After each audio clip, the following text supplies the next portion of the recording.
Hello नमस्कार दोस्तों। नवरात्रि का पहला दिन सबसे पहले होती है माँ सरस्वती की पूजा। तो सबसे पहले सब लोग क्या बोलते हैं, जय माता दी। तो आज नवरात्र का फर्स्ट डे है, माँ शैलपुत्री की पूजा की जाती है आज के दिन। और माँ शैलपुत्री हमारी रक्षा करें, हमारे जीवन में दृढ़ निश्चय लाती हैं। तो नवरात्रि का पहला दिन है और सबसे पहले शैलपुत्री माता की पूजा में अब शैलपुत्री सुनकर लगेगा कि ये कोई टीवी सीरियल की हीरोइन है, लेकिन नहीं, ये माता पार्वती का पहला बेहद और शक्तिशाली रूप है। और सुनो, इनका नाम है शैलपुत्री, यानी शैल मतलब पर्वत और पुत्री मतलब बेटी। सीधी बात, पर्वत राज हिमालय की बेटी। कहानी थोड़ी सी फिल्मी है पर ये सच है। पहले जन्म में ये सती थी, यानी भगवान शिव की पत्नी। लेकिन क्या हुआ, सती ने अपने पिता दक्ष से अपमानित होकर आत्मदाह कर लिया था और फिर अगले जन्म में इन्होंने हिमालय राजा के घर जन्म लिया शैलपुत्री के नाम पे। अब सोचो, पिछले बर्थ में भी शिव जी की पत्नी और इस जन्म में भी। तो हम सुनाते हैं माता शैलपुत्री की कथा। पौराणिक मान्यता के अनुसार माता शैलपुत्री का पूर्व जन्म सती के रूप में हुआ था। सती राजा दक्ष की प्रजापति की पुत्री थी और भगवान शिव से उनका विवाह हुआ था। एक बार राजा दक्ष ने एक भव्य यज्ञ का आयोजन किया जिसमें उसने सभी देवी देवताओं को आमंत्रित किया, लेकिन भगवान शिव और अपनी पुत्री सती को निमंत्रण नहीं दिया। सती जब यह जानती हैं तो वह भगवान शिव से यज्ञ में जाने की अनुमति मांगती हैं और कहती हैं कि प्रभु मुझे जाने दीजिए। वह भगवान शिव तो बिल्कुल तैयार नहीं थे वहाँ जाने देने के लिए। फिर भी वो अपने पिता के घर पहुँच जाती हैं। वहाँ जाकर सती देखती हैं कि ना तो पिता प्रेम भाव से पेश आते हैं और ना ही बहनें, बल्कि वहाँ पर भगवान शिव का भी अपमान होता है। अपने पति का अपमान देखकर अपने पिता के व्यवहार से आहत होकर सती यज्ञ में अग्नि में कूदकर अपने प्राण त्याग देती है। यह समाचार भगवान शिव को मिला तो वे अत्यंत क्रोधित हो जाते हैं और उस यज्ञ का विध्वंस कर देते हैं। इसके बाद सती ने अगला जन्म पर्वतराज हिमालय के यहाँ लिया और वे शैलपुत्री के नाम से जानी गई हैं। माँ शैलपुत्री का वाहन वृषभ बैल है। इनके दाहिने हाथ में त्रिशूल और बाएं हाथ में कमल का पुष्प है। उनके अन्य नाम पार्वती, हेमावती भी है। माँ शैलपुत्री को नवरात्रि के प्रथम दिन पूजा जाता है। भगवान शिव और पार्वती की जोड़ी सच में अल्टीमेट है। आज की युवा पीढ़ी के लिए उनसे प्रेरणा लेनी चाहिए। अब जरा इनका स्वरूप सुनो। माता का वाहन है नंदी बैल, हाथ में त्रिशूल और कमल का फूल, चेहरा शांत लेकिन पावरफुल ऑन। त्रिशूल बनता है बुराई का अंत निश्चित है, कमल का फूल शांति और पवित्रता और उम्मीद, और नंदी पर सवारी मतलब माँ कह रही है बेटा सिंपल रहो, लग्जरी लाइक गाड़ी की जरूरत नहीं है, ताकत दिल में होनी चाहिए। शैलपुत्री माता को नवरात्रि की शुरुआत में प्रतीक माना जाता है। इनकी पूजा से व्यक्ति को स्थिरता, साहस और मानसिक शक्ति मिलती है। जो लोग जीवन में डगमगा रह जाते हैं, बार बार डिसीजन बदलते हैं, उनके लिए शैलपुत्री की उपासना बहुत ही उपयोगी है। ऐसी भी मान्यता है कि अगर किसी का स्वास्थ्य ठीक नहीं रहता है या मन बार बार कमजोर पड़ता है तो वह माँ शैलपुत्री की भक्ति से जीवन में मजबूत नींव मिलती है। आपकी अटपटी, अब देखो जैसे हम गृहिणियाँ ही, तो कोई भी काम अगर हमारे से थोड़ा सा डिस्टर्ब होता है तो हम क्या बोलते हैं, हे भगवान कैसे, मेरा दिमाग घूम जाएगा, कैसे होगा ये काम, और सोच सोच के परेशान हो जाते हैं। तो और ये भगवान को बुलाते हैं, उस टाइम माता को याद करते हैं। तो उस चीज़ से लड़ने की स्ट्रेंथ हमें माता शैलपुत्री से मिलती है और स्थिरता प्रदान करती हैं वो हमें।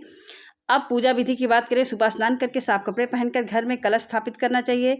कलश में जल, आम पत्ते, नारियल रखकर देवी को आमंत्रित किया जाता है। फिर शैलपुत्री माता को लाल फूल, चावल और गंगा जल अर्पित करना चाहिए। इनका मंत्र है ओम देवी शैलपुत्राय नमः। इस मंत्र का जाप करने से माँ का आशीर्वाद प्राप्त होता है। और हाँ, इनका प्रिय रंग पीला है, तो अगर आपके पास येलो ड्रेस है तो पहन लीजिए, वरना कम से कम व्हाट्सअप डीपी तो बदल ही सकते हैं। दोस्तों, शैलपुत्री माता सिर्फ शक्ति की ही देवी नहीं बल्कि धैर्य और दृढ़ निश्चय का रूप है।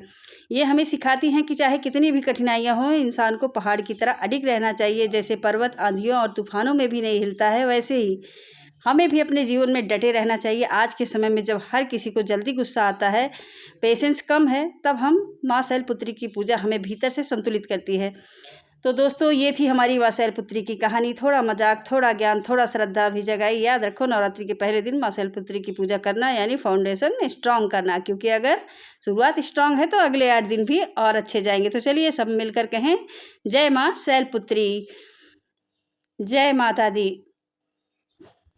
ओम सर्वमंगल मांगल्ये शिवे सर्वार्थ साधिके शरण्ये त्र्यंबके गौरी नारायणी नमोस्तुते।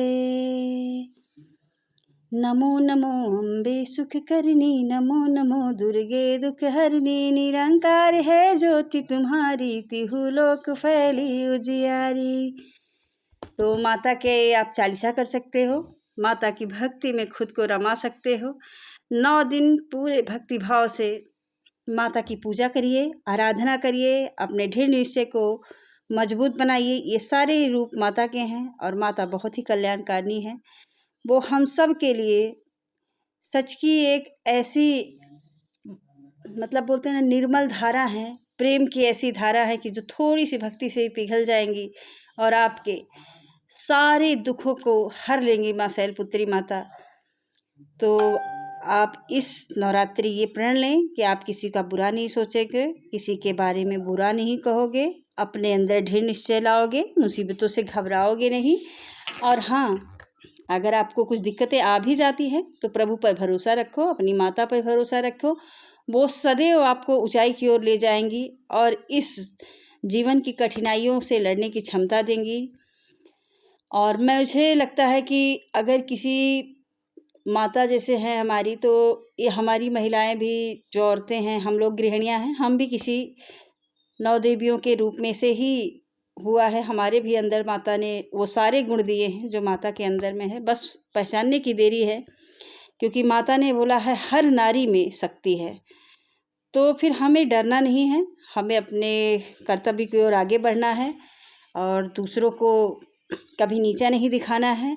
और ये तो कभी नहीं समझना है कि नहीं मैं जो है इंसान को खा जाता है। मैं का मतलब आप समझ रहे हो, घमंड होता है ना, अहंकार। तो अहंकार तो हमें कभी भी नहीं लाना चाहिए, क्योंकि अहंकार बड़े बड़ों का साम्राज्य ध्वस्त कर दिया। जैसे होता है ना कि रावण का इतना बड़ा साम्राज्य था, पर उसके अंदर बहुत ही ज़्यादा अहंकार था, मैं था।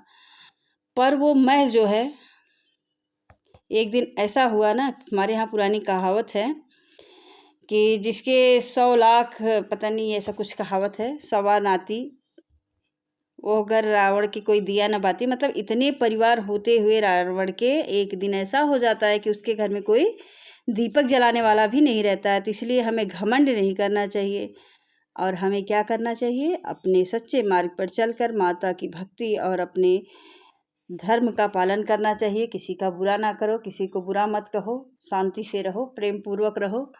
और जो आपके पीठ पीछे बुराइयां करते हैं उनको अपने कर्म की दंड खुद ही मिल जाएगा। इसलिए आप निश्चिंत रहो और अपना काम करते रहो। तो इसी के साथ हम इस ब्लॉग को एंड करते हैं। तो मिलते हैं अगले ब्लॉग में, तब तक के लिए राधे राधे, जय श्री राम, जय माता दी।